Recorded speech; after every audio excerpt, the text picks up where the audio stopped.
Can you see? Okay. Mhm. All right. E. Yeah, very good. Hello, everybody. I'm going to grab my phone so I can monitor the YouTube and Facebook. Mhm.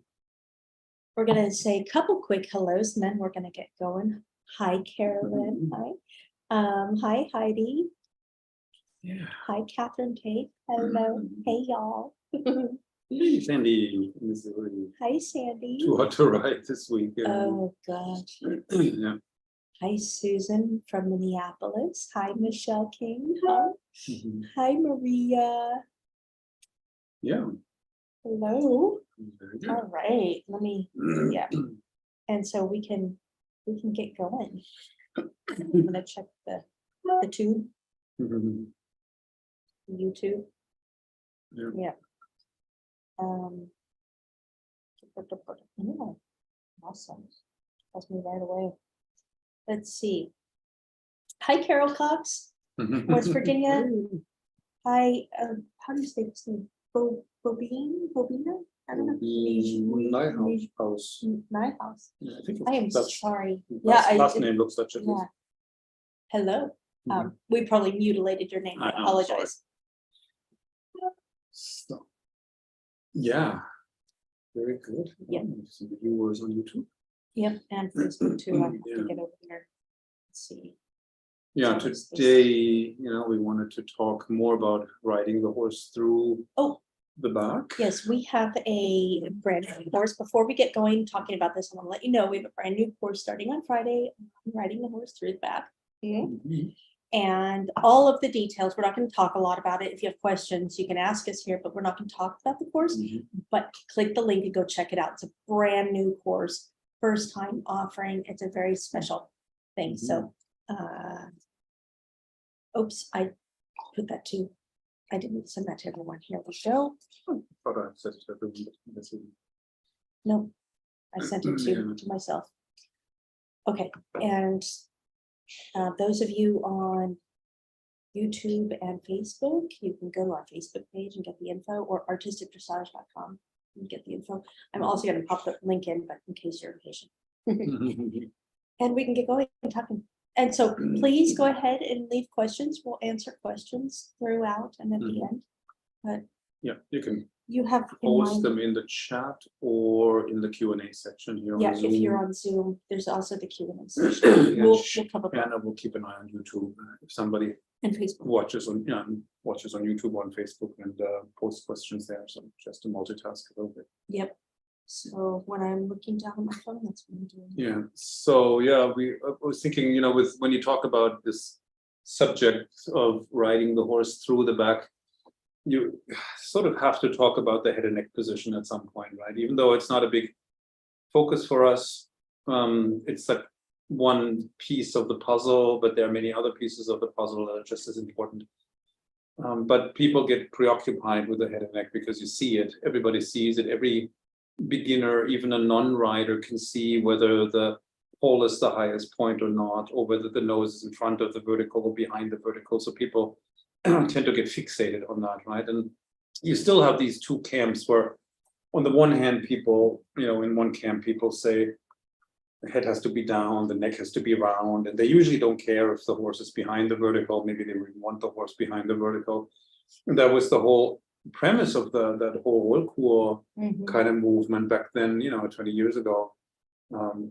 The Rollkur proponents were really seriously saying that the horse cannot be through the back unless the nose is behind the vertical. Started really more like Was it in the 90s? almost 40 years ago. It started in the 90s. Late 80s, early 90s. Yeah, actually, it's been around for that. Yeah, and when we lived in the US and when we competed, that was sort of the predominant paradigm that trainers and judges and so on, and the official organizations like the USDF and so on, basically taught that if your horse is not behind the vertical, then he's not through, then he's not accepting the bit, then he's tight in the pole or whatever. Those were always the catchwords, right? And so you had to be, if you didn't want to jump on that bandwagon of the Rollkur, you had to be extremely careful and walk that tightrope of having the horse correctly balanced and through and everything. Not too much in front the vertical, not too much behind. I mean, if you had the horse just a hair in front of the vertical, you got, marked down by the judges in competitions. Mhm. So if you wanted to compete and you didn't want to do whole cool, it's difficult. Well, you had to just accept, this is what I did. Mhm. I just accepted Mhm. that there were going to be judges that would ding me because my horse was not behind the vertical. In their mind, the horse had to be Mhm. behind the vertical to be on the bit. That was the trend at the time in the US. And I just went out there knowing that I'm just gonna Mhm. I was training according to classical principles. We trained with Carl McCullough. So I was out there competing to show that this was still worked. Mhm. And even if the judges didn't like it, the people liked it. The Yeah. people came up to me and said, well, you should have won that class. Yeah, The people liked it. So so And- you can still compete, Mhm. but if you in that environment, you just have to accept you might not be winning. But that wasn't, I mean, of course, I like to win. I'm very competitive. I like to win, but my objective was not to win. My objective was to do my best job We weren't willing to represent- compromise. and to represent the classical principles in action, in competition. Yeah. Yeah, so anyway, so that's the one camp, right? Head down, neck round, and and you still find them, And the other camp is the pole, the highest point, nose in front of the vertical, right? But if you look at videos from the 1930s to the 1960s, 1970s, of Olympic riders, Spanish riding school, you see that practically everybody had the pole, the highest point, the nose in front of the vertical.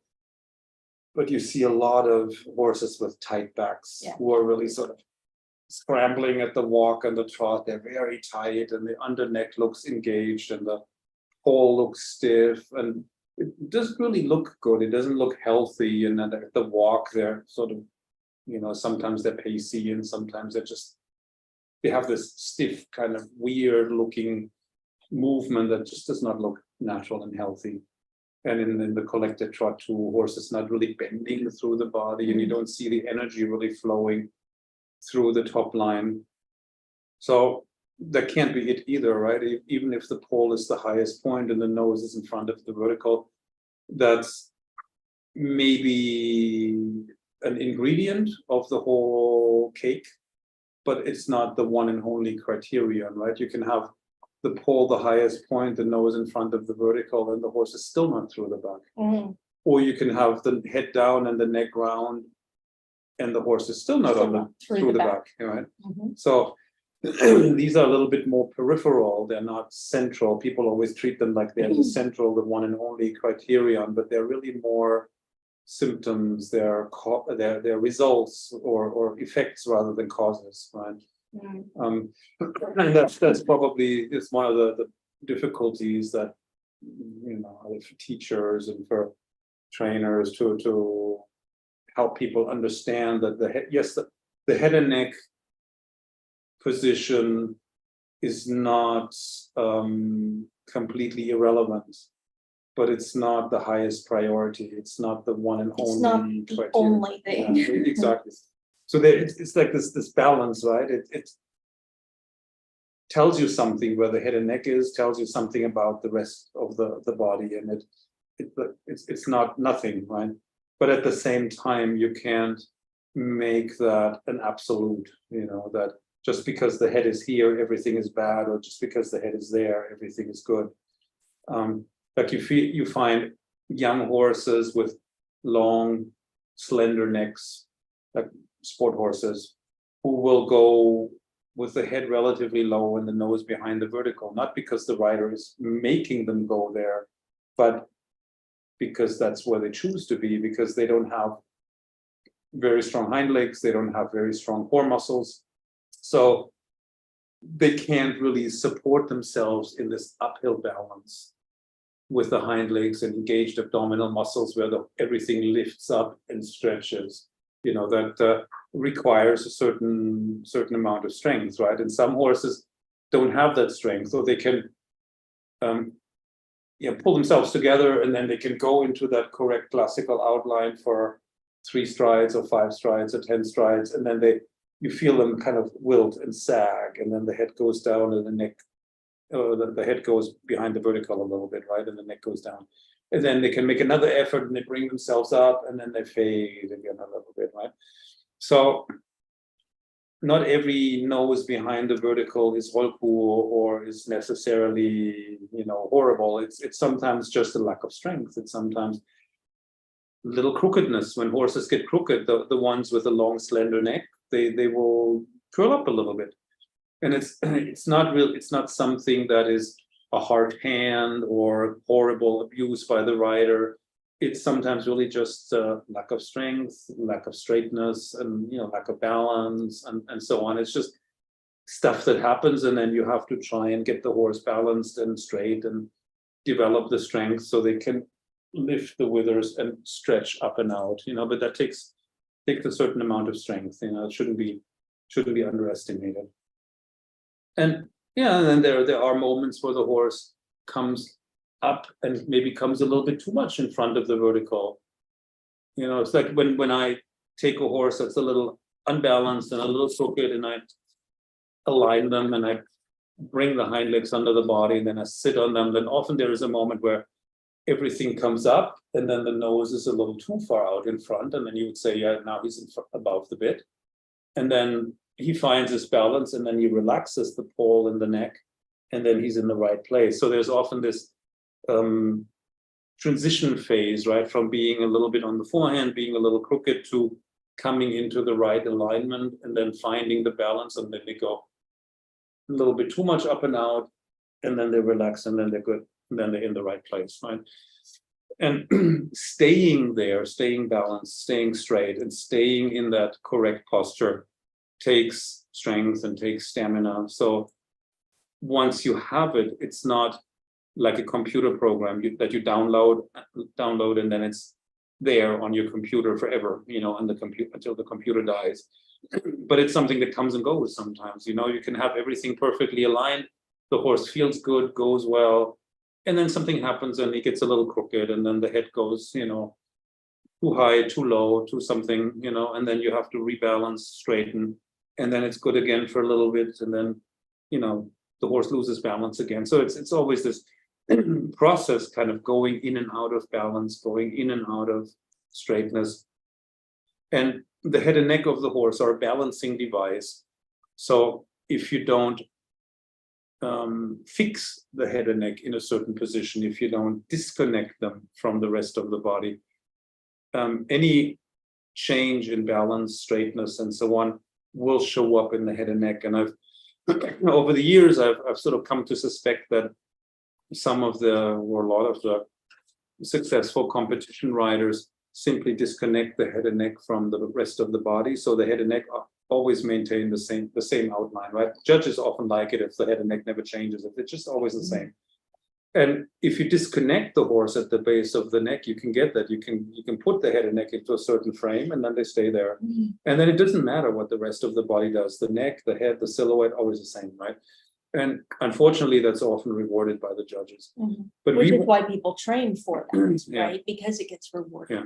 And we want the horse to be connected back to front. We want everything to be one unit where the energy goes, it flows freely from any part of the body to any other part of the body. And that means that any change in balance, any change of alignment, change of gait, change of stride length will mean the head and neck have to adjust to that too. Sometimes they go up, sometimes they go down, sometimes they go left, sometimes they go right. But you'll see a movement, right? Some judges don't like it if the head moves, and they say it's not true. But if the horse uses the head and neck to balance, then there has to be movement. They have to use it to accommodate whatever the rest of the body is doing. If you're riding authentically. Yeah. So that's what happens, right? And then I personally always had urged more on the side of having the nose a little bit too much up and out in front, and then there are times when I ride, when I feel the connection through the back, I feel a good strong lifted back and withers, And Shana said, it could be a little rounder, but the way it looks, the way it feels is not always the same. But I go by the feel, and if I feel like the back is up, the rib cage expands, the withers are up, and I feel this connection from the hind legs through the back to the rein, then that's what's important to me. And then the perfect outline will come when all the resistances and stiffnesses and so on are gone. Sometimes it's like you have to create the connection from back to front, and then yes, the head and neck are not in the right place yet. And then I try to find where is there a muscle tightness, where is a stiffness, try to eliminate it, and then eventually you have what you want, what you're looking for. Right. There's also, the horse can be very good, and then maybe the horse needed to be just a little bit rounder, right? Just a little bit. And maybe then the horse will feel even better. Or maybe if he were to follow my advice and he does something, addresses this a little bit, makes the horse a little rounder, and if the horse feels worse, then he knows that this was actually that visual feedback was not relevant, and what was more important is what he felt. The truth lies in the middle. It's a little of both, actually. And throughness, the thing about throughness is it's also on a continuum. The horse could be through at training level, at a beginner level, for the level that the horse is, and still continue to develop and polish that throughness so that the horse is even more through as the training develops. And you can have this good feeling, this really nice feeling, the rib cage expanded and moving nicely, the withers raised, the energy coming through, the hind legs engaged. You can have all of this, and it can still get, you can see my big blister. Sorry, I get distracted. And you can still even improve on that and make it even better. It has room always for being polished and moving even further on the continuum. It's something we're constantly always polishing and working on. Of course, everything can always be better, right? There's no such thing as perfection, and things get better and worse, and they come and they go, and you have something, you lose it, and you have to recreate it, and so on. That's just normal, right? It's like two living beings trying to do something together. It's always going to be imperfect. It's always something is always missing, essentially. And when everything comes together, it's like, look on the bright side, there's something always missing. Exactly. Yeah, and things are perfect for a couple of strides, and then something goes wrong, and then you have to, it's an organic, dynamic process. It's not static. You don't get it and it stays there and it's fixed. It's always in flux. There's always this modulation. It's always changing, and your objective is to get it as good as you can, and then increase the amount of time that it's good as much as you can. And as a rule of thumb in terms of strategy, I try to build the balance, the posture, and everything else from the feet to the spine, and from the back to the front, right? So choose a line of travel, put the feet on that line of travel, and then the horse has to kind of build his balance around the line and the position of the feet, right? So it's from the feet through the legs up to the spine. And then, we typically do it in walk or trot or canter. So there is a sort of a back to front component where the hind legs have to lift and push. And so the head and neck is if you go from bottom up, from feet to spine, and from hind legs to front legs to skull, the head and neck are the last piece that falls into place. And I think even Udo Bürger said something like that. It's either Udo Bürger or Alfred Knopfler, but I think it's Udo Bürger who says that the head and neck position is like the last thing that falls into place. And I've done little experiments in clinics where I made hooked a lunge line up to the boot of the rider, and I made them ride a round circle around me, meaning they had to keep the same kind of contact on the lunge line between their boot and my hand. And every horse, even if they came in like a camel with the head way up and the back dropped and under neck sticking out and horrible looking, they all got round and soft within, 15, 20 minutes, no longer than that. So just making circles round, making straight lines straight, riding a steady tempo, that will lead to the horse becoming balanced and straight, and then using the back, and then when you have the horse relatively balanced and straight, and using the back, then the head and neck will also find their place. And if the head does funny things, it's often a sign that the horse just lost balance, or I'm trying to access one of the hind legs and make it carry more, and that hind leg doesn't like it. So the head goes up and it twists, and this is uncomfortable for me. And then eventually the hip relaxes, and then the head relaxes too. Or there's other reasons why the head can be doing funny things. Like what? There's blockages in the energy flow Yeah. through the horse. There's tension, somewhere, often in the poll, the jaw, the neck, somewhere. But it can be also in other places, and it shows up there, but it's often right there in the head and neck.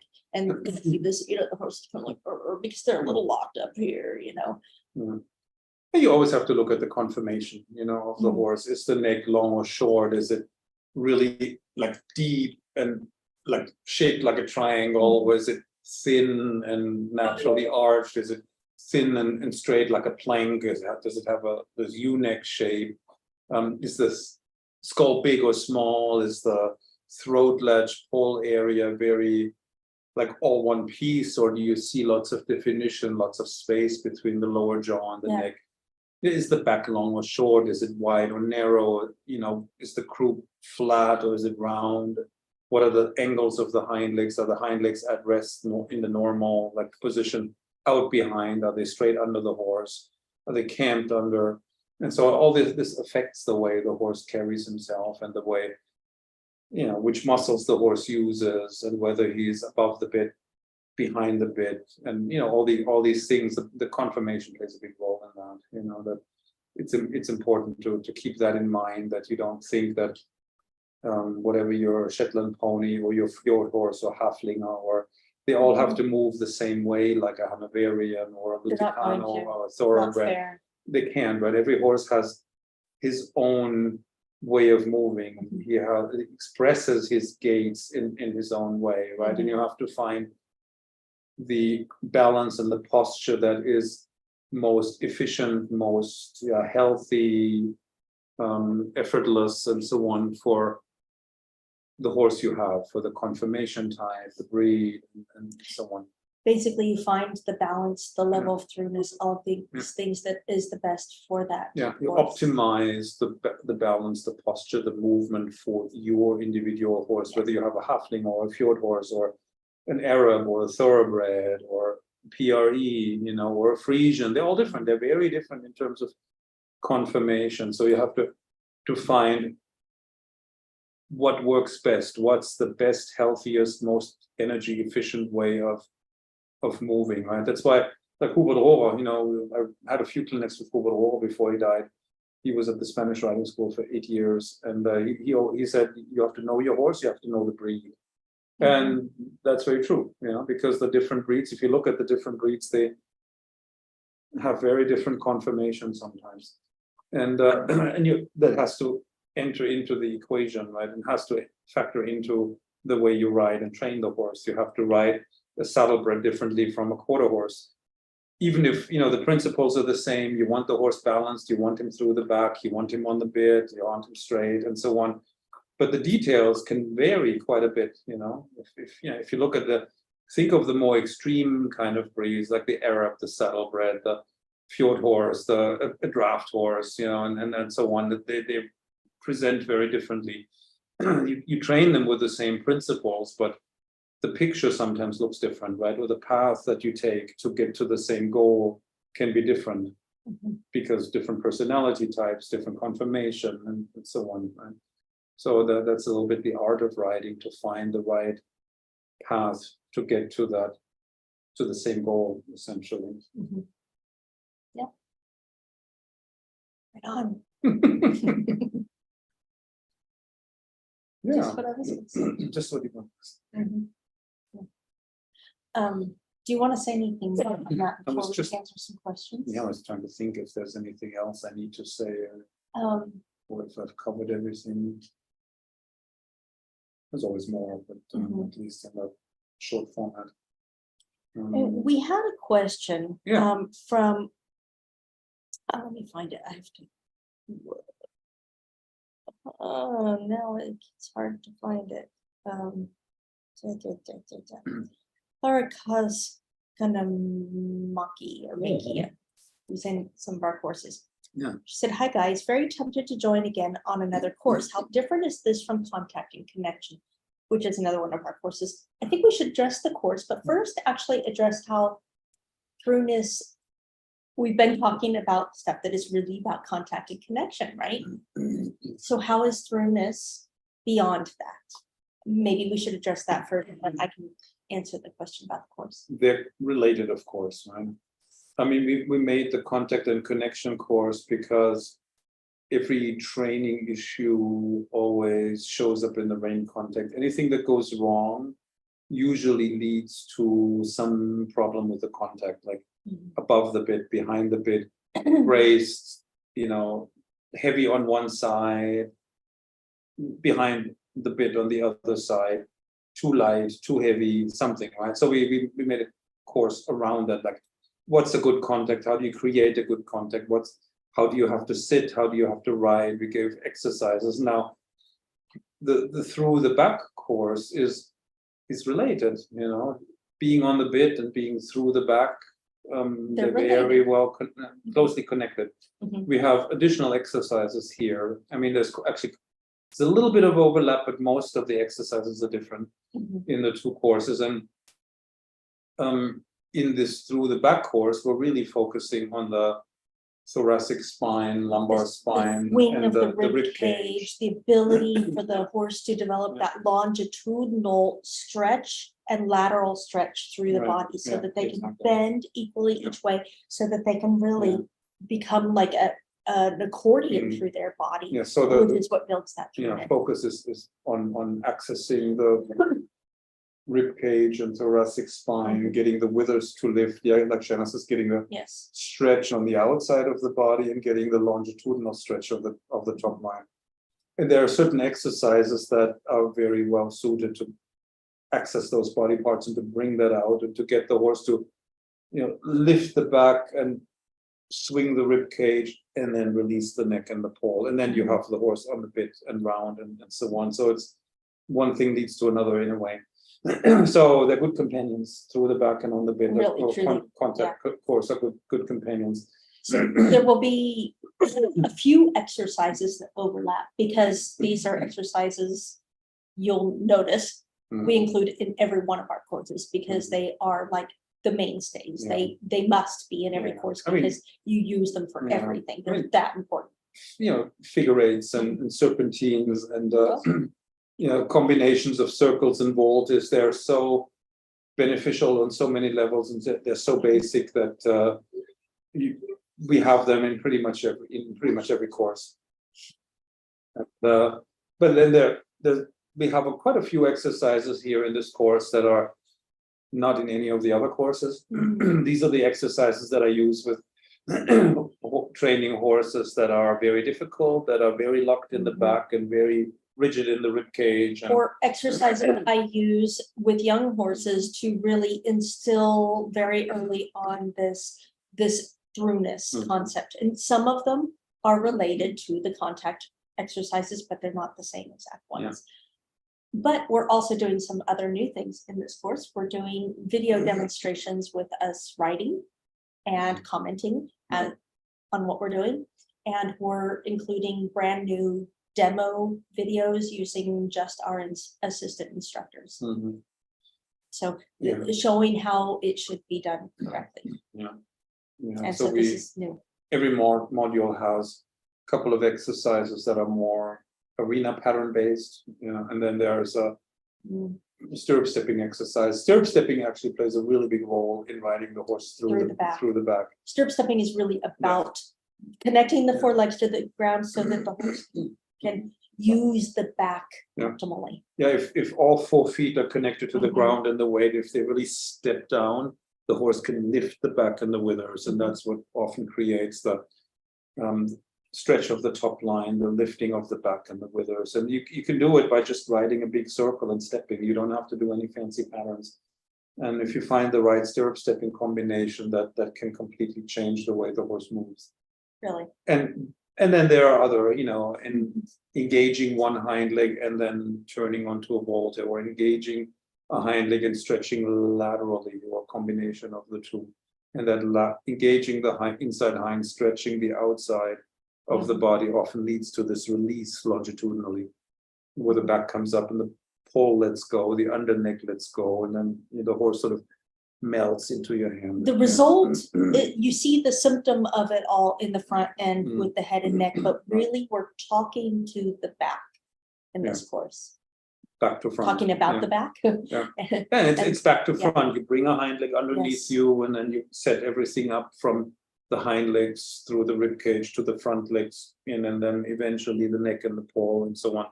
They release and find the right position. So it's always looking at the whole picture, talking to the whole body of the horse, addressing the hind legs, the rib cage and back, the front legs, and then the head and neck, usually as a balancing device, come into the right position. And so then, we ended up addressing both how it's different and how it's the same, both the topic of contact and connection versus through the back, and the course, the courses how they're different. So if you have any other questions, Laura, please reach out to me. You can send me a message, or you can email us at ritterdressage@gmail.com. And anybody, not just Laura, anybody, if you have questions. No, just Laura. Only Laura. If you have questions, ask Laura. Now Laura will ask us. No, just kidding. Just kidding. You're being silly. Let's see here. We had some other questions. We have someone here too, but Dallas Maddox asked, "Hi, can you discuss what's known as the bit line and bearing?" I'm not actually familiar with that. Bit line and bearing. I'm wondering if this is I'm not familiar with these terms, and I was hoping he would be. They're not classical terms. I don't know. There must be something modern, and I don't know where they come from. Or another school that we're not versed in. It doesn't show up in the classical literature of the 19th or 20th century or 18th century. So I'm not sure. I mean, bit line could be like if you draw a horizontal line from the bit. And then look where does that meet? That's what I'm thinking. That's probably what has I'm to suspecting. do. I mean, the 19th century masters like Hans Friedrich Seidler, they were saying that the horse is in a horizontal balance if basically the bit is at the same level as the hip joint of the horse.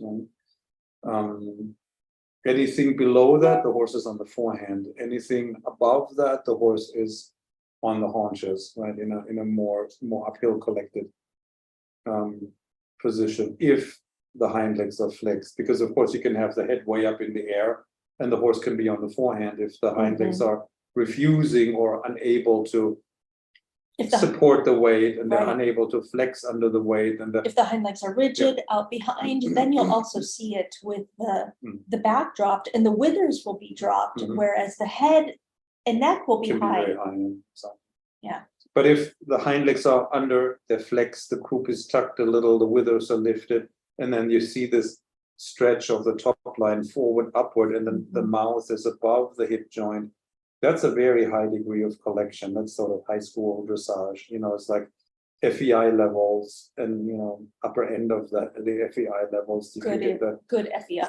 Yeah, good. We've all seen that. Yeah, but takes a long time to get there, basically, right? But for horizontal balance, what they used to call the campaign school, the normal military horse and so on, they wanted the bit or the tip of the nose at the same level as the hip joint. And I remember Karl Mikolka would often talk about how the horse's tip of the nose should be level with the knee of the rider, which is sort of similar, it's a similar kind of thing.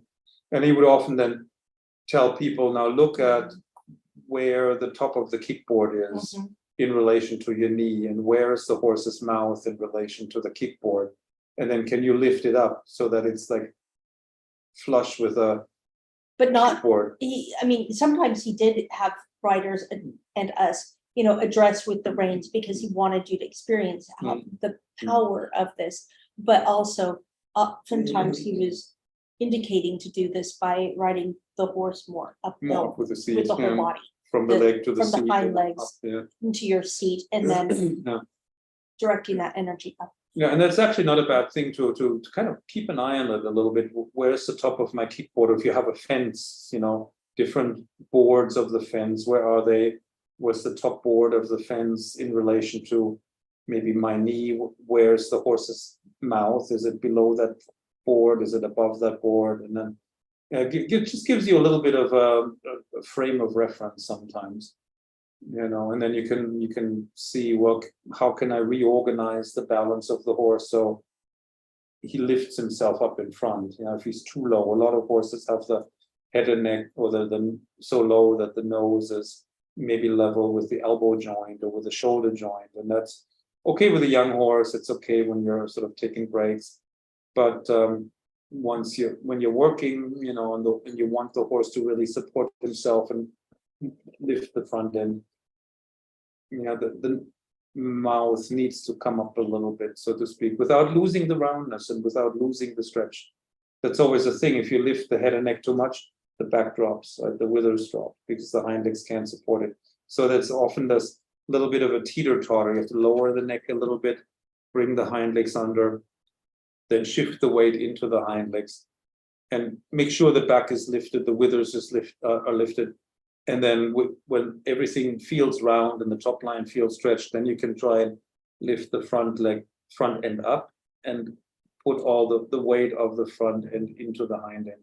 Make sure the hind legs flex under the weight, and then you may have to give the horse a little break, let him lower the head and neck, so the hind legs have to support a little smaller amount of the weight, bring them more under the body then, and then bring the front end up and lower the croup, and then it goes a little bit up and down, like this teeter-totter kind of motion. That can be a useful kind of training strategy to create more suppleness in the hind legs, more engagement, and then ultimately more uphill carriage. But always keep in mind that there is an upper limit to how much the hind legs and the back can handle in terms of elevation at any given stage, and there's a limit of how long the horse can stay in that uphill balance. Initially may just be a few strides, and then they need a little break, and as they get stronger and more trained and older, they can stay in the uphill balance longer. But it's something that develops over time, and you have to give the horse breaks, so the muscles can recover again. So they make a big effort and they need a little break, and they make another big effort and they get a little break, right? So that's important to keep in mind. They cannot sustain that perfect uphill classical outline for 40 minutes or 60 minutes without a break. We have to work up to that. It takes a few years. Okay, let's go to YouTube. How do you say her name again? Bobine, I think. Bobine, okay. Mhm. Asks, in a double bridle, what is the function of a second set of reins? You can get collection with a single set of reins, like a single bit or a cavesson bridle. Oh yeah, I mean you should be able actually to ride everything with just a snaffle. You should be able to ride a Grand Prix test with a snaffle.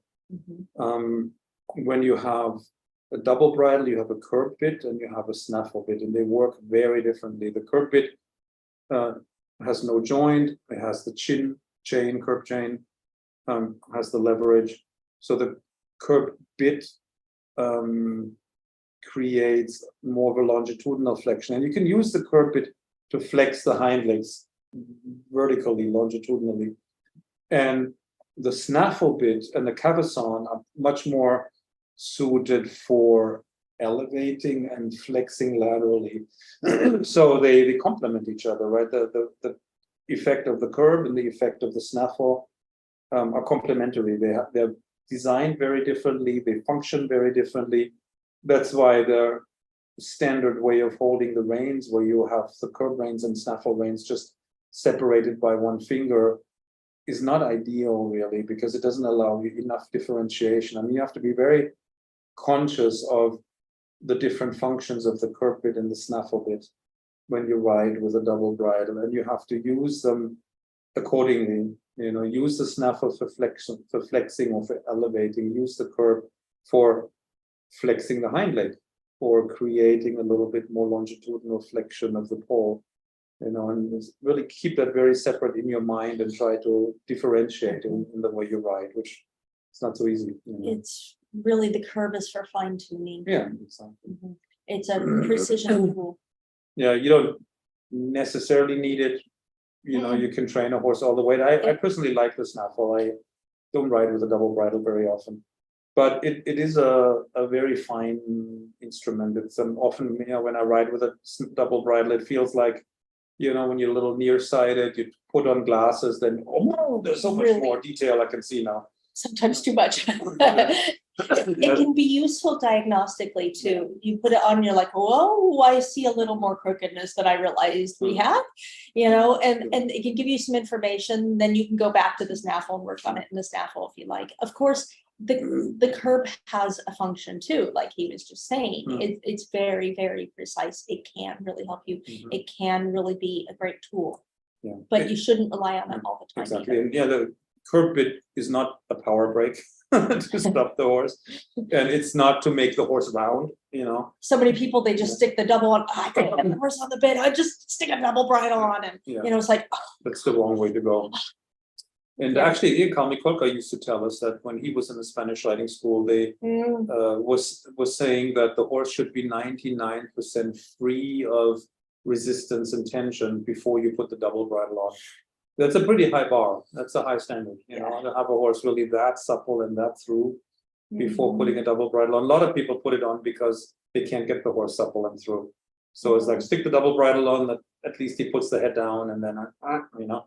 But I can get him into the movements, or you know, that's the wrong way to go. You know, so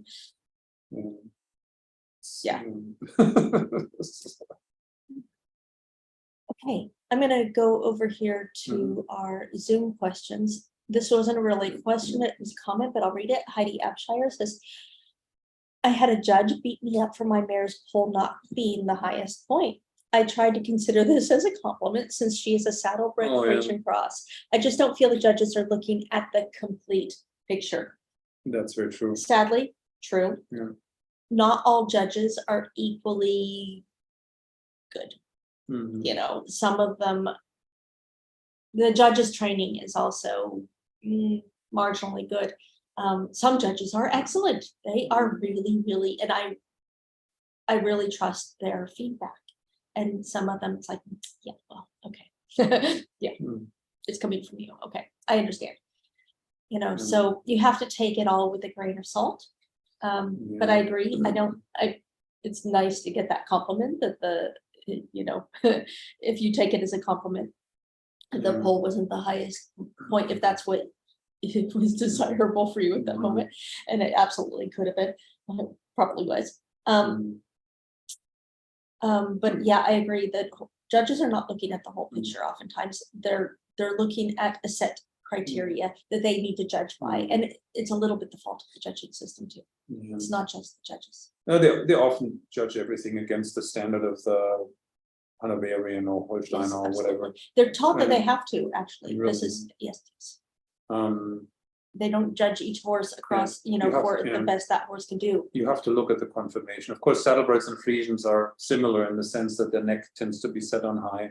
They often have a very long neck. They often have a very sort of curved neck. I mean, the old Frisians often had a very upright, more U-neck shape, and now the modern Frisians have a longer neck that's very round. Bred them for a longer, but it's better neck, it's difficult to harness that. It's difficult to steady and connect it to the base of the neck, and they tend to over elevate, and then they drop the back. And so if you have your type of horse with the neck a little too low and the nose behind the vertical, it's like the lesser evil almost. It's like the smaller mistake, because naturally the tendency is to do the opposite, right? They come up too high, which suppresses the withers in the back. Exactly.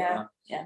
So there's always the concept of the lesser evil. Every horse has certain patterns and certain habits and defaults, sometimes based on conformation, sometimes based on training history. And then if my horse has the habit of doing this and now suddenly he does the opposite, that's progress. Still not perfect, right? It's not where you want to end up, but it's a step in the right direction. Like if a horse is always inverted like a camel, and then suddenly he's a little low and behind the vertical, that's progress. It's a step in the right direction. Of course, now you can tell the horse, okay, now stay round and lift up. This is great. Now let's get the hind legs under, engage the pelvis tucked so that we have that energy coming through.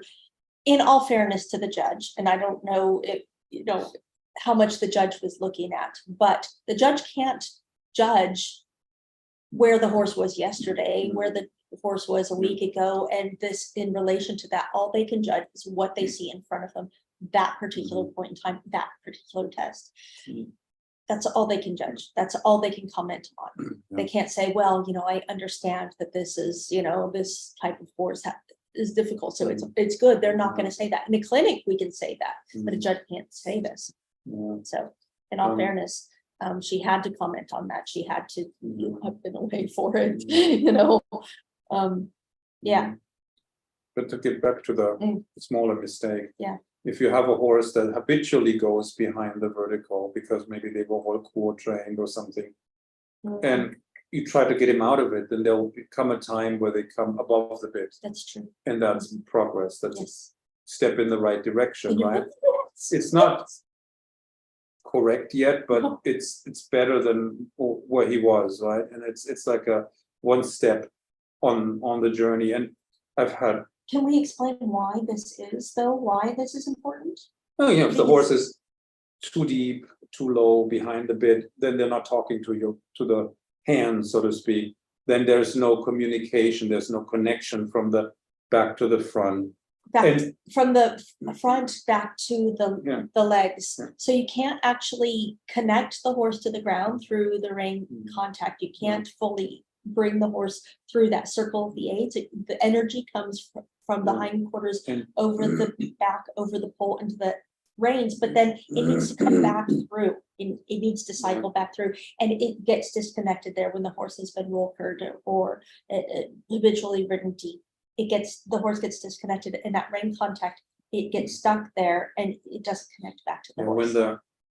When you have this whole poor horse basically behind the bit, doesn't want anything to do with the rein, and then you get them to the point where they start to stick their head out like a turtle who had retracted everything because it wasn't safe, and then now it seems safe, they stick their head out a little bit, then they come up and out too far, but at least they're talking to you. At least now they're taking an interest in the rein, and then you can have a conversation, and then you can say, "Hello, horse. Now you have something to work with. Could you flex a little here? Could you, what happened? Could you let this little half hold go through here?" And the information is more honest. Suddenly you'll feel all the bracing and the stiffness. The thing is, all of that was there before. It was just disconnected. You couldn't feel it. It wasn't authentic, right? It was a fake contact. And now you have an authentic connection, and now you can go, oh my God, that hind leg is stiff, because you can feel it in the rein contact. And okay, now you can address it. Half halts that target that hind leg can actually have a chance to come through and actually help the joints of that hind leg bend. It gives you something to work with. Yes. It is success. You have to initiate a conversation somehow, and sometimes horses are not interested in a conversation because they've only had bad experiences. So they want nothing to do with you or with your leg or with your seat or with your rein. And then you have to get them to the point where they at least start to get a little curious and allow you to talk to them, right? So it's far from perfect, but at least it's a starting point, so to speak. And then you can go from there and talk about certain aspects of this, and so. But it started something off. I'm so sorry. It's just it was because you mentioned that when the horse comes up and out, I wanted to talk about why that was so relevant and so important. Yeah, the celebrate Frisian and then some horses start above the bit.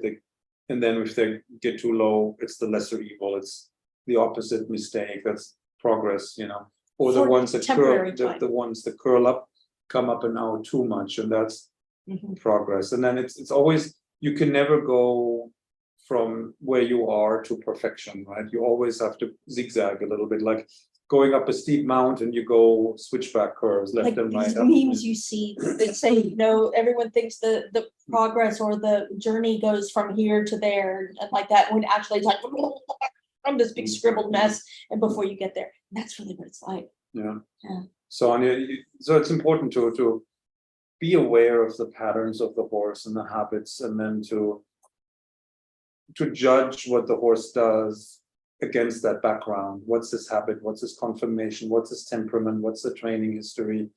So that, he's making another mistake. It's a new mistake he hasn't made before, but it's a good thing. It's because it's sort of the opposite of what he used to do. So even though it's still a mistake, it's progress, right?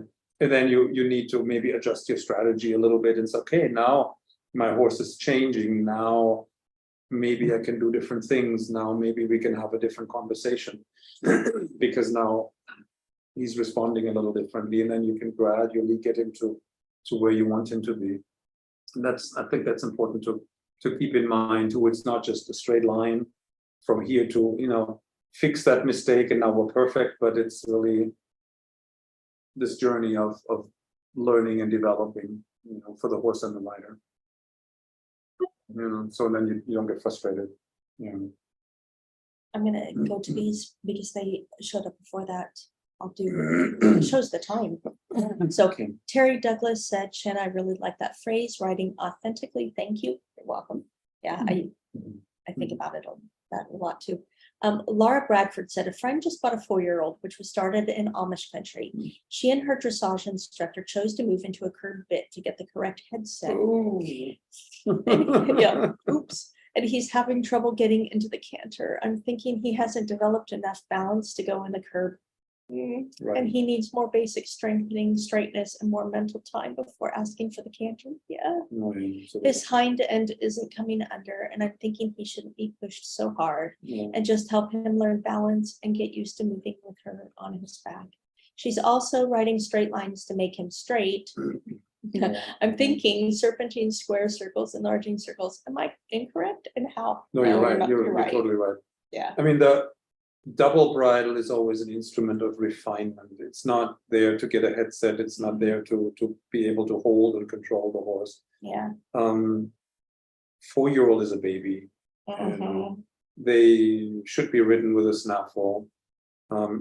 Traditionally, the double bridle was introduced around 3rd level. Actually, 2nd level-ish, between 2nd and 3rd. And then starting at 3rd level, all the tests had to be ridden with a double bridle. That comes out of the military tradition.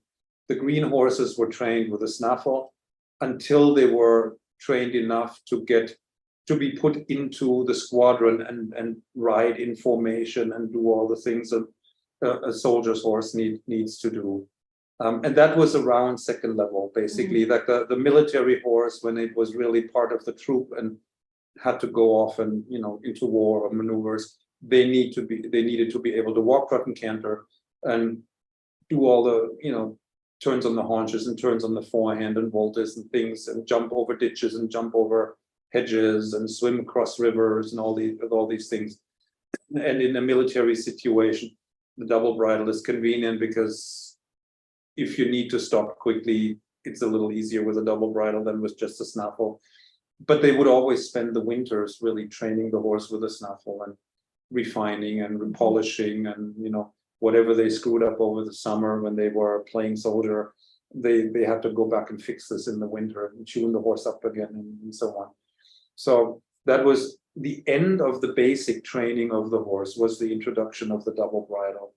And the basic training was really up and including 2nd level, So the 4-year-old has no business wearing a double bridle. That's way too early. Yep. And what the observation that his hind legs are out behind, that's probably caused by the double bridle. Because if you crank up the double bridle, make the head, make the neck short and round, it blocks the hind leg from engaging. Now it can't. So they need a little bit more freedom in the neck, so the hind legs have room to come underneath the body. Yeah. And then so they're trying to build the frame, the posture from front to back, and that's going to probably cause problems with It'll fail. soundness. And, It'll fail. Rideability it could make the horse really angry at some point. Or And despondent, just he'll yeah. shut down. It's one or the other. so the young horses need to be ridden with a snaffle, Yeah. not with a double bridle. And And yeah. not just straight, definitely curved lines, serpentines, simple loops, circles of different, Yes. still large circles. I wouldn't ride.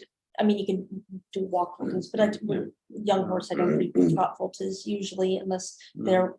It just shows up that it's easy for them. Squares, not so much, because they can't really collect enough to do a proper turn. Squares are harder than circles. That's harder. Enlarging, yes, enlarging on the circle, really Enlarging good. is good. Yes. Beginning, moving away from the leg, quasi baby leg yields, things like this. You can let the haunches yield slightly Absolutely. to the outside or to the inside. If you think in terms of one hoof breadth, let the haunches move one hoof breadth to the outside or to the inside. Yeah. And not for hours and hours, but for a few strides and then do something Yeah. different and so on. Just a couple steps. And that trains a certain flexibility. In the walk and the trot, and I wouldn't be, if the horse doesn't have naturally an easy canter, I wouldn't canter a 4-year-old. Exactly. If I only canter a 4-year-old when their canter is just so good that it's easy for them. Often with those horses, the canter is even easier than the trot. So then you use where the horse has you use their strengths to help develop the other areas for a while. And to give them confidence. You want to build confidence and build that relationship. And they're just not going to do it with that. This is not going to if you have to look at whether the horse is more of a trot horse or more of a canter horse.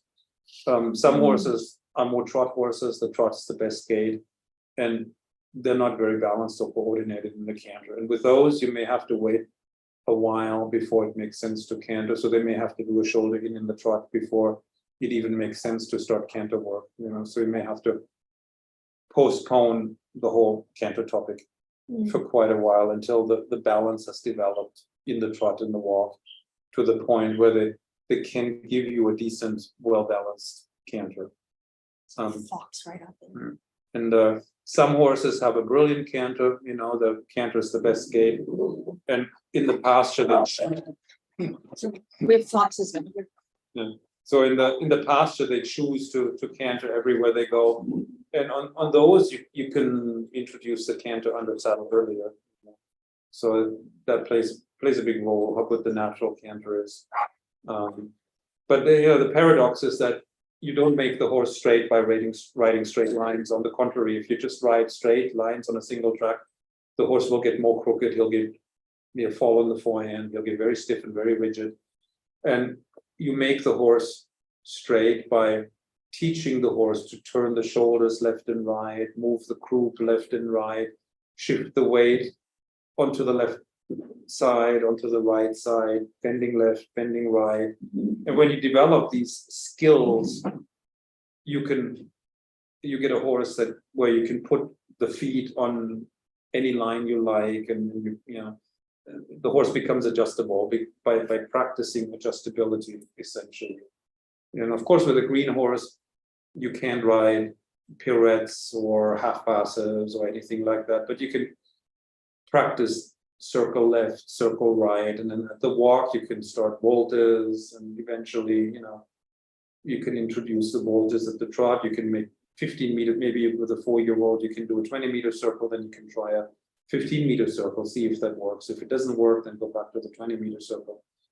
Eventually they'll be able to do a 15-meter circle, then a 10-meter circle, and so on. And so as they move up the levels, they can collect more, so the diameter of your circle can become smaller, and you can introduce the sidestepping by enlarging a couple of steps. So by asking the haunches to yield a little in or out, 2-3 steps, just maybe a hoof breadth or half a hoof breadth, and then back to single track. And that teaches them the skills and the body awareness and the balance that they need. And then when they have those skills, then you can put the feet anywhere and the horse will be aligned correctly, and he will be balanced and straight, and so on. But if you just go straight, you make the horse more and more rigid. So until you feel like you're riding a fence post, basically, it becomes a horrible feeling, and it's not healthy, because then the joints of the horse become different, and they there's a lot of wear and tear on the big hocks behind and on the lower joints of the front legs. Okay, let's go to a Facebook question. Cat Slako, I don't know if I said that right. Is stiffness in the pole connected to clenched jaw? Can be. It can be. Doesn't have to be necessarily. But I mean, pole and jaw are close together. So if the pole is locked, it's fairly likely that the jaw is locked, or vice versa. But what I usually find is that if the pole is locked on one side, the hip on the same side tends to be locked up too. It's like chicken and egg. They influence each other, and then it often makes sense to ride an exercise that loosens the hip, and then an exercise that loosens the pole, and then you go back and forth between the two. And as the hip releases, you'll feel a release in the front, and when you get the pole or the jaw to release, you'll feel that the back and the hind legs release a little bit. There's always these reciprocal relationships between front and back, and if you loosen something on one end, you'll find a release on the other end, or if the horse tightens on one end, you'll find the stiffening on the other end as well. And it can go back to front, and it can go back front to back. And I often find that clenching in the jaw has to do with other parts of the body. Right. So as I addressed, you can address it directly by, flexions and things like this to get the jaw to relax, or you can do both. You don't have to choose one or the other. You can do both. Can also have to do with this. It can also have to do with your, If your wrists are Absolutely. rigid for some reason, if your elbow is not well connected to the body, the the rider, horse will go. the rider's influence. Absolutely. This is a big one That's a that common one. we didn't mention at all. We're just thinking about the horse. But also, as you release the tightness in the rib cage, in the hips, the connection through the horse's body, often as you do some exercises that improve that, all of a sudden you come back and check the jaw, and it's all gone. So sometimes it's a symptom. Sometimes it can be, that symptom can be addressed head on with flexions. Yes, you absolutely can. That address then the pole and the jaw. You can address both of these with flexions, but you can also address it in the rest of the horse, and sometimes these symptoms will just go away. Yeah, I mean, Francois Boucher discovered that any bracing, tightness, clenching in the jaw has repercussions for the rest of the body. And But for it goes him both ways. for him that became the big focus. Like once the jaw is released, everything else releases.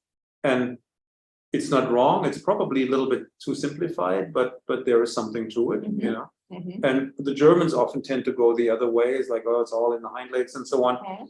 And there's something to that, but it's not the whole story either.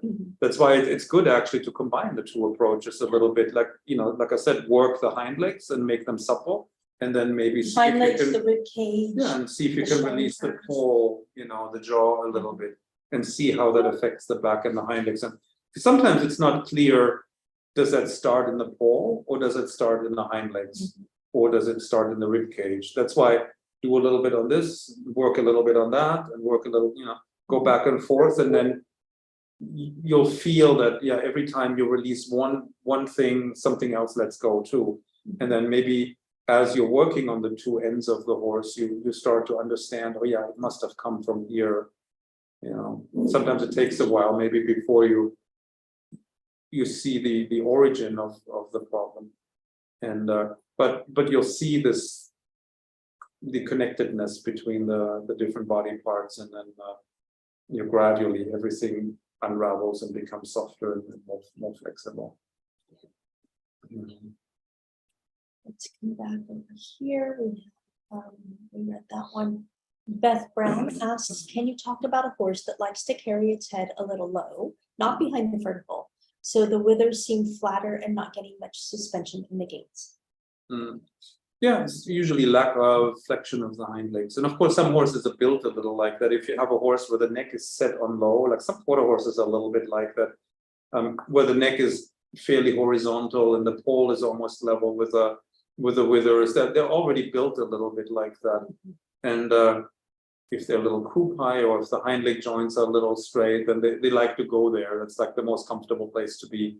But they don't have a lot of suspension, they don't have a lot of expressiveness or elasticity in the gaits. And to improve the gaits, you'd have to engage the hind legs, flex the hind legs, so they sit a little behind, lift up in front, and then you can create a little bit more elevation. And then the gaits become more elastic and the withers lift up. That it's a bit of a process, right? It's a little bit more training, but like Gustav Steinweg says, that it's okay if your horse has a low set neck that comes out like horizontally out of the withers, as long as the neck is long enough, because of course, the more you elevate the neck, the more the neck also has to curve and flex longitudinally, so that the horse can stay relaxed in the poll and the jaw and stay on the bit. If the neck is short and you lift it way up, then there is no room for the top of the neck to flex and for the head to become close to the vertical. Then it has to stick out at 45 degrees. And then there's usually some sort of tightness in the poll and the throat latch and in the jaw, right? So there you have to, if you have a short fat neck, so to speak, then there's a limit to how much you can elevate the neck without losing that suppleness in the poll, right?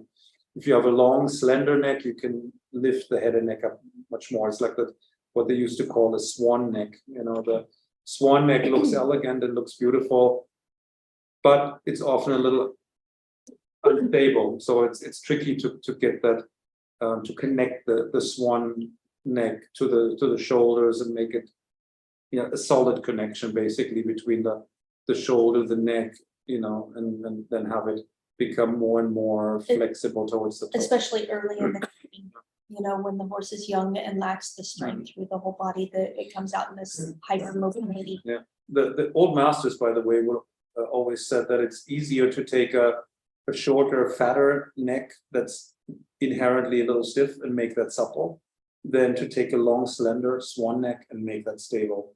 Which is interesting, right? Which is interesting. And I agree. I mean, it really is easier to make a stiff neck soft and supple than it is to stabilize a gummy worm, you know, that's always escaping somewhere, you know. So. Okay. Danitia says, my Arabian struggles to get off the forehand, especially during riding. She doesn't have a lot of Can be a flexion of the haunches, yeah.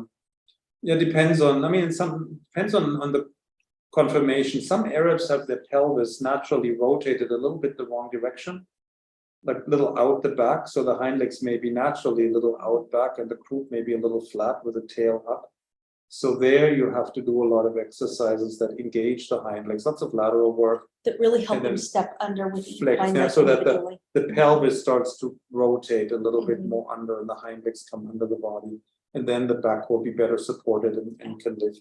And of course, you know, if the horse has the croup rotated out and back, the back won't be supported and then the neck sticks straight up. A lot of Arabs have this very upright neck and then there's no longitudinal flexion. And there you really have to get the hind legs to come under and flex, and then the front end can reorganize itself too. For those horses, it's really absolutely vital that you start with engaging the hind end. For those horses with a difficult conformation, often lots of walk work, voltas and lateral movements and combinations. Individually working each hind leg. So you're working the right hind leg, getting it to come under the center of gravity, working the left hind leg, getting it to come under the center of gravity. And, you know, not one long side after the other in a lateral movement, but like circle and a little bit of shoulder in on the circle and then a volt in and maybe then going the other way. So you're always going back and forth too between the two, so that you're building this ability in the horse to bring both hind legs under. And then, you know, often with difficult horses, I spend a lot of time at the walk and trying to get the four legs closer together so the horse's back can lift and the rib cage is mobile. And then when it feels good, then I ask for trot transition, and I may do something very simple in the trot, like it's just a simple circle. But I want to maintain that feeling that I built in the walk. And then when they fall apart in the trot, I go back to the walk, do my exercises, you know, the combinations of lateral movements and volts on a circle line, for example, or serpentines and things. And when I have a good feeling again, we'll trot again. Right? So it's that put Humpty Dumpty together, trot a little bit. When Humpty Dumpty falls apart, back to the walk, put him back to, you know. So it's really impossible to get the horse off the forehand, to get the withers to lift as long as the hind legs are out behind and not engaging. So that's why. Well, that's why your Arabian struggles to get off the forehand, because most likely they'll out behind. I mean, if I'm picturing sort of that prototypical Arabian, like I described, with a flat croup and the hind legs a little out and the pelvis kind of rotated to the back. Even if they're built better than that prototypical Arabian, some Arabian types are, you know, some of the older style are built a little bit better than this. Still, that's most often the issue. I mean, my old Arab that I had years ago, she was built better than that, but still, that was always the approach we had to use with her. And with many of the shagyas that we used to train. That's why, you know, who would also said, know your horse, know your breed, right? So every breed has its own peculiarities a little bit. Helps to have worked with a lot of different horses, a lot of different breeds, and a lot of Heinz 57s. You know, for those of you who don't know Heinz 57, that's just the mix of all sorts of stuff. We used to get a lot of those in the US coming through the students and occasionally thoroughbred Percheron. Fox Trotter, and a little bit of you know, something else, you know, it was some standard bred and a little Pasofino, you know, it'd be like, how do we get on that into a single horse? You know, how many generations did you have to work on this? You know, Okay. Let's see here. Susan Fisher says, I attended a clinic with a biomechanics expert who said that if the rider's position is correct, then the horse will automatically be through and on the bit.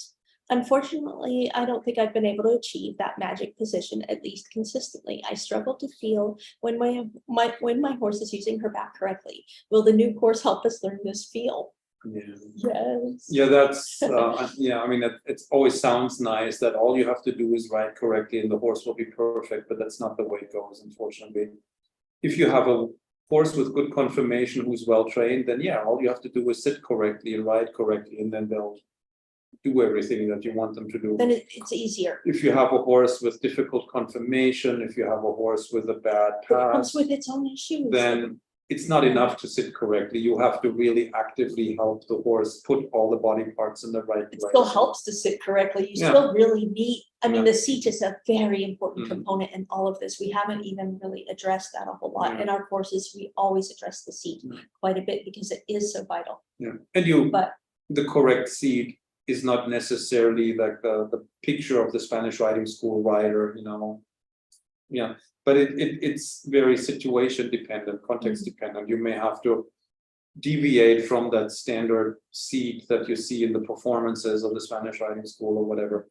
And because if the horse is very crooked, if the horse is very out of balance, you may have to move a little bit, move your upper body left and right or forward and back and turn yourself and maybe exaggerate certain things to help the horse understand certain things, to help the horse get out of a rut that he's in and balance himself differently and so on.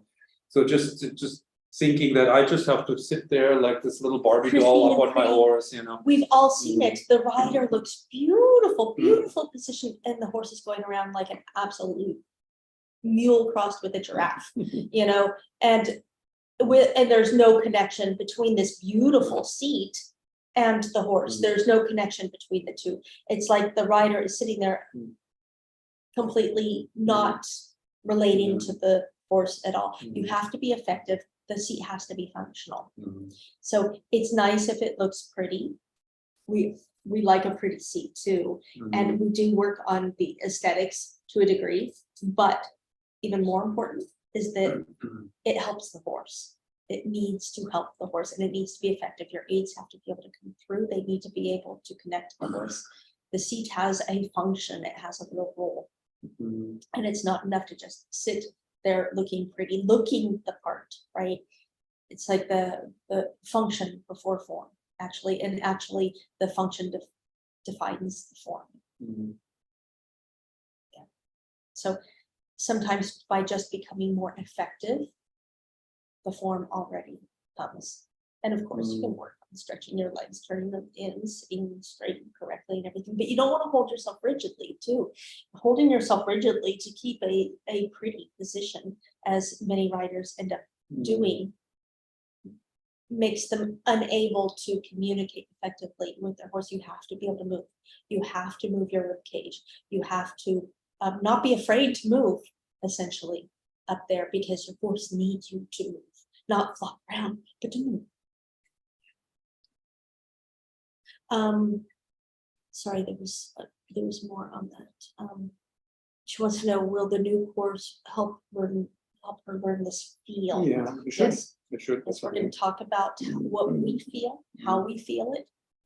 We're going to talk with our other assistant trainers so they can describe, because they may have some more to add to it. It helps when you can hear a conversation with a number of really high level riders so that they can all help inform your sense of feeling. We also have imagery in the course if you learn well from watching or looking at images. You know, for example, Visualization, mental images, yes. Like picture, the horse on a boat or whatever, Horse on a boat. I know, flying through the wind, That's not what we're using. Don't worry. We could though. Make one out of that, Thomas. There you go. But just many people find these very, very helpful. And also we have audio lessons where we go over some of the content for the module that you can listen to as you're riding, so that you can be reminded, feel for this, do you feel this, what do you feel, so that you can start to integrate what you're learning up here into your body as you're riding. So yeah. And it's a beta course, which means we're also taking our participants' suggestions, ideas, and questions, and we're using that to help inform and flesh out the course further. So we're using what you need to make the course better. So come on in. Okay, so let's see here. And Catherine Tate says, yay to demo videos. Yes, yes. Carolyn Dar, is there a video of Thomas doing the stirrup stepping? It looks like a myth, like the half-halt, although half-halt I could find more information on the internet. I understand that might be hard to film, but I would love a demo. When I researched stirrup stepping, Thomas is the lead on Google. Yeah, we do the most teaching on it. Yeah, well, we didn't invent it, but we do the most teaching. The thing is, the movement in the rider's body is so small that you won't see it.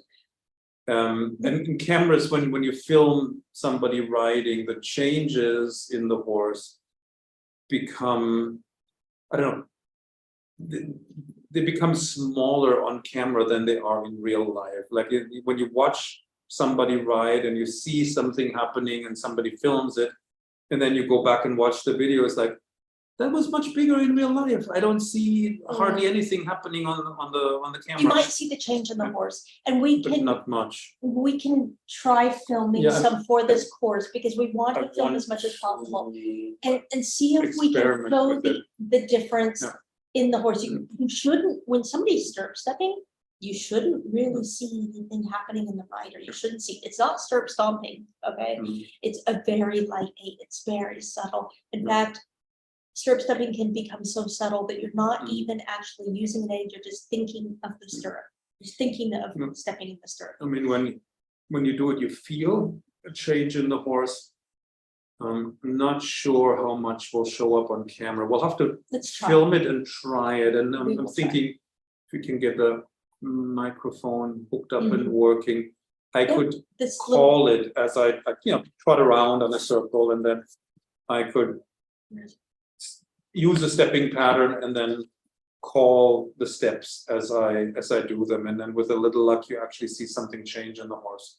Of course, if you see nothing, then there's no point in filming it, right? And that's the new little mic I got that connected to your lapel. We tried to film today, but it didn't work at all. The wind, and then I didn't feel good. Anyway, but this little thing you should be able to. But it has to, as you're you writing. have to see something, right? You have to see something on camera, otherwise it, But you can I can explain tell what you you're anything, doing basically, so that you we know? can see it. And Right. that'll be helpful.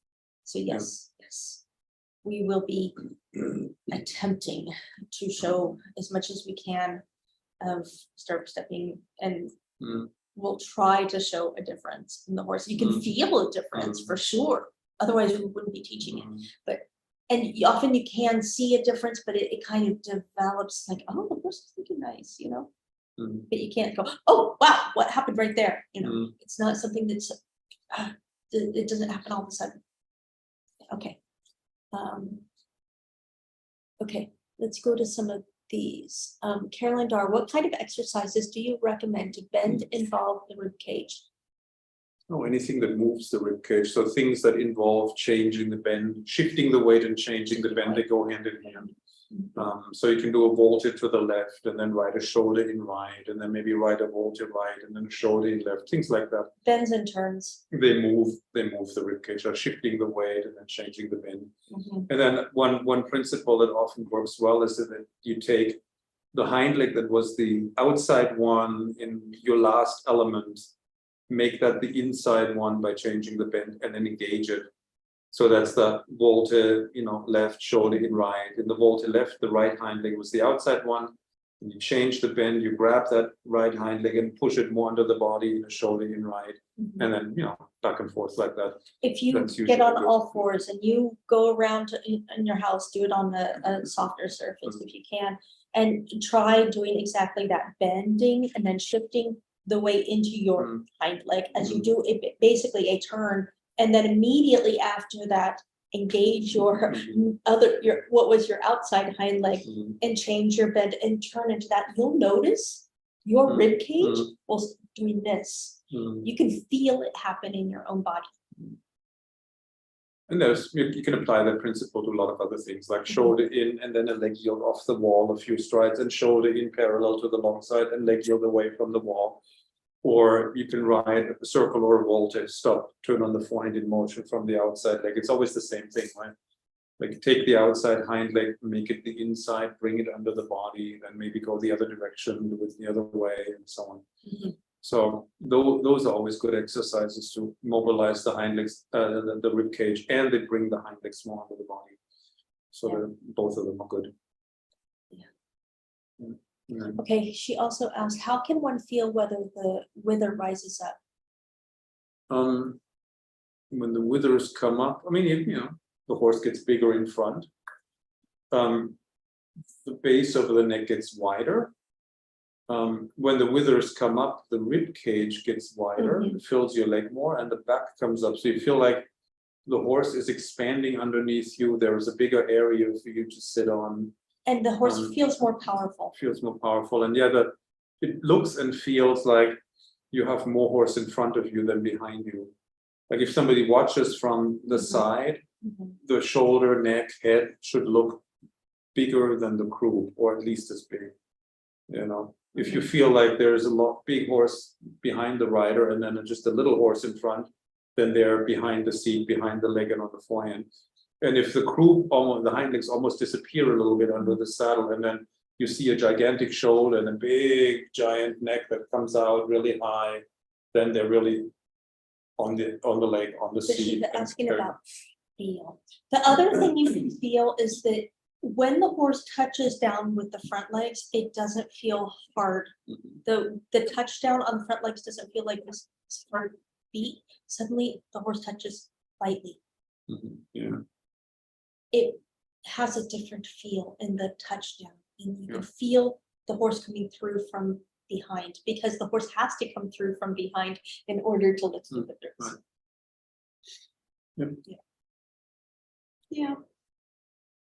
Okay.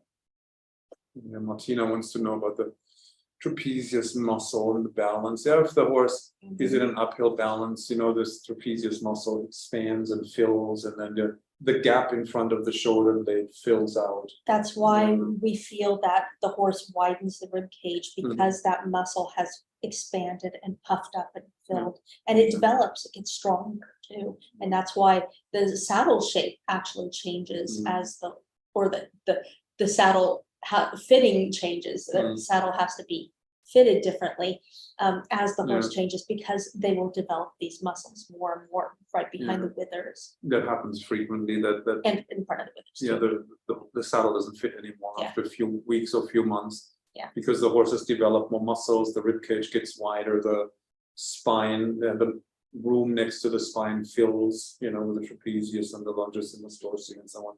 And then you have to widen the saddle, and otherwise it pinches. And so so these top line muscles expand, and the hole that's in front of the withers in a lot of horses that starts to fill in with muscles. Like when you sit on the horse, the neck should always be widest at the base and then become thinner towards the top. If you have a pencil neck that's really narrow at the base, it's always a bad sign. Or if you have a narrow base and then it widens in the middle and it gets narrow again, it's also a bad sign. Should be wide at the base and then continually get narrower towards the pole. Laura thanked us. She says, "Thanks, guys. That was a comprehensive answer. I'm thinking this course might really help my quarter horse. He identifies as a Western pleasure horse, and riding him through correctly takes all my skill. Specific exercises and your support might just help take us to the next level. He's by far the most difficult of my horses in this regard." Yeah, let's do it. Let's do it. And Kat says, "Oh, wow, that was a light bulb moment. Thank you so much." Sorry, I have to scroll through the YouTube. No, it's Facebook tells me every single person that's watching. And Laura had to go to bed. You're welcome. It's late. It's 10:30 here, so it's 11:30 in the rest of Europe. Heidi Abshire says, "To be fair, I did get a much higher score on my second test when I raised her pole slightly." Heidi was the one with the comment about the judge and beating her up for the pole being too low. So two things: either it really was better, and that's the importance of having ground feedback, visual feedback. It's so important to have feedback from somebody who can validate or contest what you're feeling, so that you can inform what you're feeling more and more. This is how we get better. We all need it. We give each other feedback all the time. You need it all the way through. You never get to the point where you don't need ground feedback anymore. So there could be that, and it could be that that's all she's focused. Could be that she is, judges are human too. Could be that that is her central focus, and that's what she wants to see, and she doesn't really care about the rest. Could be that too. Could be a little of both. Who knows? But just had to say it. Okay, Marlise says, Anatoly or Anatole? Okay, went from always curled up or bolting if concerned to using the reins to lean on. Yep.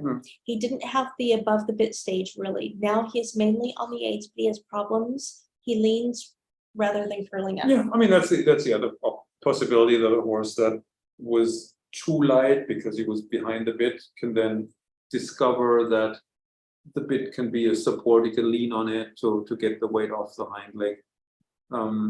And then it's a stage. It's like it's better if he leans a little on you than if he doesn't want anything to do with you. But then at the same time, you have to tell the horse, okay, now let's see if we can sit a little behind, and then you carry yourself a little bit. And then you have to have a conversation around that. Engage, sit, and now carry yourself, because it's not your job to carry the horse's head and neck around, right? So, but it's always this next stage, next step. It's positive development, but we're not quite there yet, right? It's not the end yet. We still have more to do. Like new devil. Basically, you have new problems to work on. You replace the old previous problems for the next level of problems. It's not like it's, oh great, I just replaced this with this. Well, I would have had prefer to have those problems. It's actually the next level. It's necessary, but it presents a whole new set of things to work with. Yeah. Sorry, there was Carolyn wanted to know where our cats are. Probably was Dylan. No. Dylan's the cat whisperer. Yeah, well, All the the cat, cats go to the him. cat we always used to have join us all the time. He got killed by a dog, unfortunately. Here in Portugal, there's a big issue with dogs. Wild dogs and dogs that just roam. I think this was, I don't know. Yeah, neighbor's dog. Actually, no, that dog is a worker's dog that used to work here. But he got killed by a dog, unfortunately. And then we had another cat that started to join us, and he got killed by another dog. So now all the cats live with our son, our 13-year-old son, and they follow him everywhere. So we call him the cat whisperer. Off topic. Marlise said, bye, it's late. Yes, Beth Brown said like a whole body massage. Probably the stirrup stepping. Can't remember what that's regarding. I agree too, because I've worked on Ella's long neck forever. She's like a Gumby doll. Yeah. And Danitia says you can sit perfectly on a horse that is going perfectly. Yes, so true. And it's the horse that can go by the book, basically, because there's nothing left to change or to work on. Jane Cook says, thank you so much. Such a lot of valuable information, much food for thought. Regarding breeds and ideal rider position. Lots of thank yous. Carolyn asks, does the horse understand stirrup stepping? Oh yeah. Intuitively, they never have to learn it. It's a weight aid. So it's not something that we have to teach to the horse. Weight aids are just laws of nature. They go by the laws of nature. It's a weight aid, but it's also like channeling energy. Like if you think of your body weight as energy or as a liquid that you can pour through any one of the forelegs of the horse into the ground. I often visualize it as water, or and visualize the horse and the rider as like a pipe system, and my weight is the water, and I can send it and direct it and move it around and swirl it and so on. And for the horses, it's intuitive. They've never experienced stirrup stepping, and you do it and you get the right sequence, they transform. The rider has to learn stirrup stepping, the horse doesn't. It's that intuitive, it's that automatic. Really. That's the nice thing about it. And it's sort of gentle from the inside out. It's not a pressure you apply from the outside that the horse has to yield to, but it's like you're joining the movement, you're blending with the movement, and then from the inside out you make little adjustments, and the horses like it. They don't object to it. They don't experience this as pressure or it's so subtle. Yeah. Yeah, and that's why I thought the massage comment might be about stirrup stepping, because it can be like a whole body massage to the horse, because you're moving the weight to the right front and the left hind to the left front, right hind, and the horse just kind of experiences this is, oh, this feels good. You can really feel it, that the horse goes, oh. Some of them really, really respond to it. It can be very dramatic with some horses, and other horses it can be more subtle. Bunch of people going to bed. H. Foster asks, any tips for more constant contact? Constant contact, yeah, that Actually, I would like to say, do we want a constant contact? Well, you want a steady energy constant? transmission. Yeah, I don't want an intermittent contact. I want to Constant makes me think feel static. it's not static, it's alive. You Right. want to feel a stream of energy, a stream of information coming from the hind leg through the spine to the rein and back. And the contact can be passive and monitoring. You're just tuning in and listening, but you want this stream of information, that doesn't stop.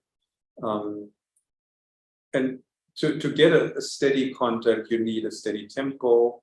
You need a steady energy level that's neither too high nor too low. If the energy level is too high, it can get a little heavy, the contact. If the energy level is too low, then it doesn't reach the rein, maybe. takes a certain balance, it takes a certain suppleness.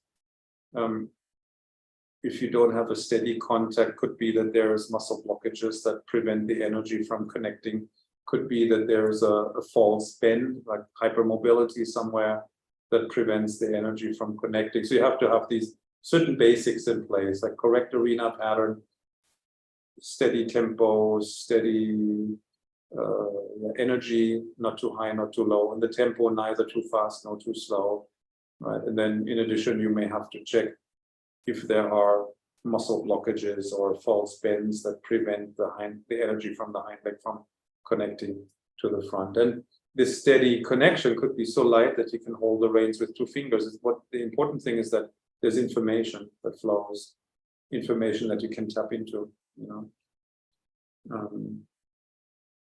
so that even if you're not saying anything, you're listening to each other. Yeah.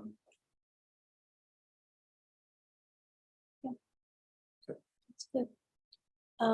Carolyn says, my horse likes the weight aids. She hates the reins, so I'll look into stirrup stepping. Thanks. Yeah, horses that don't like rein aids will accept them a lot better if you combine them with stirrup stepping. You know, the stirrup stepping uses your body weight and it sends it into one of the corners of the horse's body. And then if you add the rein uses the weight of the head and neck of the horse and it adds it to your body weight. And rein aids often become a lot more acceptable to the horse when you have the stirrup pressure as the basic aid, and then you add the rein on top, and then it makes sense to the horse, and then it's acceptable and they don't fight it. Whereas if you just use the rein, some horses get cranky and they don't like it, maybe because they had bad experiences with rein aids in the past. Yeah, so yeah, but yeah, try stirrup plus rein, one rein. And it could be the rein on the same side, it could be the rein on the other side. It has slightly different effects, you know, but try it out and see what works. Yeah. So, thank you, Helen. It's nice of you to say. So, here we are at the end, an hour and 40 minutes. Oh, Carolyn says, sorry, I didn't catch the last sentence. Oh, with the reins, yeah. Try combining the stirrup pressure with the rein, and you can use the rein on the same side, or you can use the rein on the other side. So right stirrup, right rein, or right stirrup and left rein. I usually use stirrup and rein on the same side, but like if I step in the right stirrup and use the right rein, and I feel like now the horse is bulging the shoulder to the left, and my right rein doesn't connect to anything, then I might try right stirrup plus left rein, and then my left rein catches the weight of that left shoulder and transfers it to the right, and my right stirrup will connect either to the right front if that's on the ground at that moment, or it will connect to the right hind if that's on the ground at the moment. And my left rein can take the weight of the head and neck and the left shoulder of the horse and then move it into the right front or into the right hind. You know, so if you feel like the horse is escaping the rein pressure by pushing the shoulder in the other direction, then use the rein on that side and release that original rein. And then you can probably straighten the horse out with that. So that can be a powerful tool. You know, whether you're riding in the stiffer direction or the hollow direction, basically that it ends up being a stirrup on the hollow side of the horse plus the rein on the stiffer side of the horse.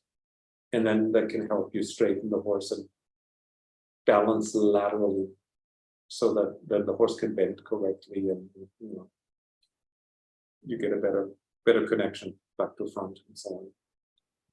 So H. Foster, thank you. Yeah. So we're going to wrap it up here. As a reminder to you all, our on the bit through the back course starts on Friday, and it's a brand new, never before offered course with many new elements. Brand new elements. So I invite you to please go just check it out. Go take a look at the link that I posted here. I've posted it everywhere this video is. If you can't find it for some reason, just visit our website, artisticdressage.com, and there's the link there. What did you want to say? Just remember, we'll talk a little bit about on the bit and through the back too, since that was Yes. a question today. Yes. And we'll talk about, what does it look like? What does it feel like when the horse is through the back? How do you get there? Things like that. Yeah. And, Yes. all the aspects I could think of, basically. Yes. So there's rider exercises. There's there's horse exercises, riding exercises that you ride, and there are rider exercises. These are Feldenkrais lessons that you do to improve your suppleness, your movement, your body awareness, your proprioception, all of these things. Very, very helpful. And there are audio lessons that you can do while you're on the horse. There are imagery lessons. We will have demonstration videos of us riding, explaining what we're doing, and demonstration videos of ourselves and or our assistant trainers writing the exercises, explaining, this is what you want, this is how you get it, this is, and so on and so forth. So you can see it being written well. And we're giving feedback to everybody in the course, in the private Facebook group. Everyone can post their videos, upload it wherever you want, post the link in there, and we'll give you feedback in the group on your videos. So, and answer all the questions. It's full support all the way through. We incorporate your suggestions, ideas, thoughts, everything, so that we can make this course the best course possible. And so, yeah, and it starts on Friday. So we'd love to have you all join us. Please just go check it out. If you're at all curious, just go check it out. Click the link. And we will be back tomorrow, same time. What are we talking about tomorrow? We're talking about, when the judge comments, the horse needs to be more through. What does that mean? And how do you do it? See you tomorrow, everybody. And have a good night or a good rest of your day if you're located The rest of a good day, as the Portuguese say. Good, yeah, good rest of a good day. The rest of a good day. Of a good day. I always think it's charming to say that because you assume the day is good, so enjoy the rest of your good day. It's really cute. Portuguese have lots of cute things. Yeah. Okay. Thank you, everybody. Oh, there's one. Oh, just thank you. Yeah. Okay. Bye, everybody. See you.